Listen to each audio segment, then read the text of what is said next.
अस्सलाम वालेकुम। उम्मीद है आप सब खैरियत से होंगे। मेरा नाम डॉक्टर हाफिज असलम है और मैं अमेरिका में इंटरनल मेडिसिन का रेजिडेंट फिजिशियन हूँ। आज से 40 साल कबल 1981 की बात है कि अमेरिका के एक कस्बे में लोगों को एक स्किन की बीमारी मंजर आम पे आई। उसके कुछ अरसे बाद कुछ लोगों में एक इंतहाई डिफरेंट किस्म का नमूनिया मंजर आम पे आया और उसके बाद लोगों में मुख्तलिफ किस्म की प्रेजेंटेशंस आती रही जो किसी डॉक्टर की समझ में नहीं आ रही थी। लेकिन 2 से 3 साल के अरसे में साइंसदानों ने उन तमाम प्रेजेंटेशंस को इकट्ठा किया और एक नया वायरस दरियाफ्त हुआ जिसका नाम था ह्यूमन इम्यूनोडेफिशिएंसी वायरस, जिसकी सीरियस फॉर्म को हम आज एड्स के नाम से जानते हैं। यह बताने का मकसद ये था कि आज ये लाइन बड़ी कॉमन है स्पेशली पाकिस्तान में कि कोरोना को हर चीज कोरोना के खाते में डाल दी जाती है। ऐसा नहीं है। अगर किसी को अंडरलाइन कोई बीमारी मौजूद है, जैसे किसी को एज्मा है, किसी को हार्ट का मसला है, किसी को कोई और मसला है, अगर ये वायरस आपको इन्फेक्ट करेगा तो वो जो तमाम पुराने मसले हैं वो एग्जैसरबेट हो जाते हैं। बज़ाहिर तो ये लग रहा होता है कि यार ये तो मुझे वही हार्ट का मसला हुआ जो पहले भी हुआ था। नहीं, आपका जो पीछे कॉज है वो अब कोरोना वायरस है और जब तक कॉज ट्रीट नहीं होगा, आप प्रेजेंटेशन चाहे कुछ भी कर लें, वो ट्रीटमेंट नहीं हो पाएगी। दूसरी बात, जिस तरह एक दीन का मसला हो तो वो एक आलिम दीन से पूछा जाता है, जिस तरह एक फिजिक्स का मसला हो तो वो फिजिक्स के टीचर से पूछा जाएगा, जिस तरह आपके घर में नल का खराब हो जाए तो वो आके प्लम्बर ठीक करेगा, बिल्कुल उसी तरह होना यही चाहिए था कि ये मसला मेडिसिन का था तो उसे डॉक्टर ही से पूछा जाना चाहिए था। लेकिन अनफॉर्चुनेटली हमारे कुछ अपॉर्चुनिस्टिक यूट्यूबर्स ने सिर्फ पैसा कमाने के लिए कुछ ऐसी वीडियोस बनाई, ऐसी कॉन्स्पिरेसी थ्योरीज जनरेट की जिससे वो लोग तो पैसा कमा गए, लेकिन हमारा मुल्क इस वक्त एक इंतहाई मसले का शिकार हो चुका है। इस वक्त पॉजिटिव केसेस का जो रेशो है पाकिस्तान में वो अराउंड 20% पे आ चुका है, तो दुनिया के बड़े बड़े ममालिक से ज्यादा है इस वक्त हाल ये है कि कराची, फैसलाबाद, लाहौर तमाम प्राइवेट हॉस्पिटल्स फिल हो चुके हैं। देखिए, वेंटिलेटर तो वैसे भी नहीं मिलना, वो तो जो है वो सियासी असर और रसूख या बाअसर लोग जो है उनको मिल जाता है। आम लोगों के लिए एक आम सा हॉस्पिटल का बेड जो है उसकी कीमत इस वक्त जो है वो 1 लाख रुपए है पर डे के हिसाब से। अब ये आपने डिसाइड करना है कि आपने क्या उन चीजों पे अमल करना है जो हम 3 महीने से कह रहे हैं, या 1 लाख रुपए पर डे के हिसाब से अफोर्ड करना है। वो दो चीजें क्या हैं जो हम 3 महीने से कह रहे हैं। आपने देखा होगा कि दुनिया भर में इस वक्त हजारों लाखों की तादाद में हेल्थ केयर वर्कर्स हॉस्पिटल में काम कर रहे हैं फ्रंट लाइन के तौर पे, और अल्लाह के करम से वो बचे हुए हैं। दुनियावी जराए देखें अगर आप, तो वो दो चीजें हैं, एक सर्जिकल मास्क पहनना और एक 6 फीट या 2 मीटर की सोशल डिस्टेंसिंग मेंटेन रखना। जैसे मैंने बात की उन यूट्यूबर्स की, एक कॉन्स्पिरेसी थ्योरी जनरेट की गई कि WHO हजारों डॉलर देता है अगर आप कोरोना से पॉजिटिव आए हॉस्पिटल को, और अगर खुदा ना खास्ता इंतकाल हो जाए किसी का तो $1 मिलियन के हिसाब से हॉस्पिटल को प्रोवाइड किया जाता है। आइए इस पे कुछ रियलिटी, इसकी जो रियलिटी वो जरा देखते हैं। अमेरिका में एक बहुत बड़ी ऑर्गेनाइजेशन जिसके सैकड़ों की तादाद में हॉस्पिटल्स हैं, अभी कल ही मुझे बताया गया कि उसको तकरीबन पर डे $1 मिलियन का लॉस हो रहा है। उसकी वजह क्या? कि हॉस्पिटल जो जनरेट करता है पैसा वो सर्जरी से करता है, वो कार्डियक कैथेटराइजेशन से करता है, वो दूसरे प्रोसीजर से करता है। वो तो कुछ भी नहीं हो रहा है इस वक्त, तो हॉस्पिटल भी लॉस में। दूसरी बात, पंजाब में इस वक्त जो सैलरी मिली है वो कट लगा के मिली है, वो कम हुई है। तो कौन पैसा कमा रहा है भाई? कहां से आप ये लेके आ गए कि पैसा कमा रहा है? WHO तो खुद कंगाल हो चुका है, अमेरिका उसकी फंडिंग खत्म कर चुका। तो जरा सोचें कि आप क्या फैला रहे हैं। देखिए, इन कॉन्स्पिरेसी थ्योरीज से कोरोना वायरस का तो कुछ भी नहीं जा रहा, जाना अवाम का है और उस मुल्क का है। एक और बात हमसे पूछी गई कि मुझे लो ग्रेड फीवर हो रहा है, मुझे हाई ग्रेड फीवर हो रहा है, 1 घंटे के लिए फीवर हुआ है, तो क्या करें? देखिए, फी जमाना, अगर किसी को चाहे वो लो ग्रेड का फीवर हो, चाहे वो हाई ग्रेड का हो, चाहे वो 1 घंटे ही का फीवर क्यों ना हो, इस वक्त वो कोरोना वायरस है अनटिल और अनलेस प्रूवन अदरवाइज।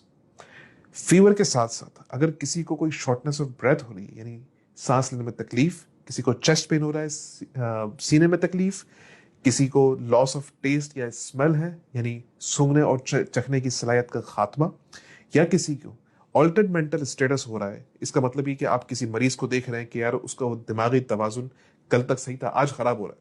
तो ये सारी निशानियां कोरोना वायरस की हैं। अब ये अलामत किसी में जाहिर हो गई तो अब क्या करें? अब एक केस ले लेते हैं कि कोई अफोर्ड नहीं कर सकता टेस्ट। ये आजकल पाकिस्तान में इन कॉन्स्पिरेसी थ्योरीज की वजह से लोग हॉस्पिटल नहीं जाना चाहते। तो आप क्या करें? आप सिर्फ घर में अपने आप को आइसोलेट करें फॉर 14 डेज। बेहतर तो यही है कि टेस्टिंग करवाएं। अगर अफोर्डेबिलिटी नहीं है और अगर आप नहीं करवाना चाहते तो ये आपका पूरा पूरा राइट है। आप घर में 14 डेज के लिए अपने आप को आइसोलेट कर लें। अच्छा, घर में जब आप अपने आप को आइसोलेट करेंगे तो ये 5 काम आपने करने हैं। एक, कि अगर आपको कोई फीवर है या किसी और तरह का सिम्टम है तो आपने पैराडोल खानी है। दूसरा, अपने प्राइमरी केयर फिजिशियन से बराह रास्त डेली बेसिस पे कांटेक्ट में रहना है और उसे अपनी सिम्टम्स बताते रहना है। तीसरा, आपको फ्रीक्वेंट हैंड वॉशिंग करनी है। चौथा, जब आप अपने किसी फैमिली मेंबर से कांटेक्ट में आएंगे तो खुद भी मास्क पहनना है और फैमिली मेंबर को भी मास्क पहनना जरूरी है। पांचवी चीज, अपने आप को डेली बेसिस पे इन 3 चीजों के लिए इवेल्युएट जरूर करना है। वो 3 बुनियादी चीजें क्या है? अगर क्या आपको शॉर्टनेस ऑफ ब्रेथ हो रही है, यानी सांस लेने में तकलीफ, क्या आपको चेस्ट पेन हो रहा है, या क्या आपको ऑल्टर्ड मेंटल स्टेटस हो रहा है, यानी दिमागी तवाजुन में कोई मसला। अगर इन 3 चीजों में से कोई एक चीज भी पॉजिटिव आ रही है तो बगैर किसी तावील के आप फौरन इमरजेंसी भागे और वहां जाके अपना चेकअप करवाएं। अगर ये तीनों चीजें नहीं आ रही तो आप 10 दिन तक घर में रहें और उसके बाद रीवैल्यूएट करें अपने आप को कि आपको अगर 3 दिन तक कोई भी सिम्टम नहीं हुआ तो आप घर से बाहर जा सकते हैं मास्क पहन के और सोशल डिस्टेंसिंग करके। एक बात आजकल टेस्टिंग की जा रही है कि टेस्ट हर किसी का पॉजिटिव आ रहा है, या जिसको अलामात हैं उसका भी नेगेटिव आ रहा है, या वो लोग जो कोरोना वायरस से सेहतयाब हो चुके हैं उनका फिर से पॉजिटिव आ रहा है। तो देखें, ये बीमारी अभी इवॉल्व हो रही है, इसकी टेस्टिंग किट्स भी नई है, उनमें बहुत सारे मसले मसाइल मौजूद हैं। अगर किसी को ये अलामात कोरोना वायरस की आ चुकी हैं जैसे हमने अभी स्टार्टिंग में बताया, और अगर टेस्ट नेगेटिव भी आया तो इररिस्पेक्टिव आपने घर में 14 डेज के लिए अपने आप को आइसोलेट करना है। दूसरी बात कि भाई टेस्ट पॉजिटिव आ गया, हमें तो कोरोना वायरस हो गया था लेकिन फिर भी टेस्ट पॉजिटिव आ रहा है, तो देखिए सिंपल सा आंसर इसका ये है कि हमारे पास जो पीसीआर टेस्टिंग किट्स मौजूद हैं वो एक वायरस का होल होता है और एक वायरस फ्रेगमेंट्स की फॉर्म में मौजूद होता है। देखिए, 2 चीजें होती है बॉडी में, या तो बॉडी वायरस को मार देती है या वायरस बॉडी को मारता है। अगर बॉडी वायरस को मारेगी तो वायरस के टुकड़े टुकड़े कर देती है। तो जो इस वक्त पीसीआर टेस्टिंग किट्स मौजूद हैं वो उन टुकड़ों में और एक पूरे वायरस में वो डिफरेंशिएट नहीं कर पाती। इस वजह से वो लोग जो कोरोना वायरस से सेहतयाब हो चुके हैं उनमें भी पॉजिटिव टेस्टिंग आ रही होती। तो इसमें घबराने की जरूरत नहीं है। एक बार आपको इन्फेक्शन हो गया तो री इन्फेक्शन के चांसेस इंतहाई कम है अब तक के डेटा के हिसाब से। एक सवाल हमसे ये पूछा गया कि कितने अरसे में अगर आप एक्सपोज हुए तो कितने अरसे बाद आपको टेस्ट करवाना है? तो उसका जवाब ये है कि 2 से 3 दिन बाद। एक बात ये पूछी गई कि इसका ट्रांसमिशन रेट क्या है? तो इसका ट्रांसमिशन रेट 5 to 10% है, यानी किसी महफिल में अगर एक कोरोना वायरस का पॉजिटिव पेशेंट या एसिम्प्टोमेटिक कैरियर मौजूद हो तो वहां पे अगर 100 लोग मौजूद हों तो उसमें से 5 से 10 लोगों को कोरोना वायरस होने का खदशा है। एक सवाल ये पूछा गया कि पेट के कीड़े मारने की मशहूर दवाई आइवरमेक्टिन क्या ये ले सकते हैं? देखिए, लेबोरेटरी के अंदर जो टेस्ट किया गया तो ये दवाई इफेक्टिव थी, लेकिन कोई भी ऐसा डाटा मौजूद नहीं है कि आउट पेशेंट सेटिंग में ये दवाई हम किसी को प्रेस्क्राइब कर सकते हैं। ये अंडर द ट्रायल मेडिकेशन है।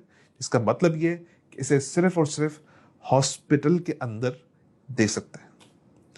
आखिर में सिर्फ यही कहना चाहूंगा कि अपने डॉक्टर्स पे ट्रस्ट करें। कोई पैसा नहीं बना रहा, कोई पैसे कमा नहीं रहा इस पे। जो फ्रंट लाइन वर्कर हैं वो खुद परेशान हैं अपने लिए और अपनी फैमिली के लिए। आखिर में आप सबसे गुजारिश करूंगा कि इन कॉन्स्पिरेसी थ्योरीज से कोरोना वायरस का कुछ भी नहीं जाना हमारा है। कोरोना वायरस पूरी अपनी आबोताब से पाकिस्तान पे हमलावर हो चुका है।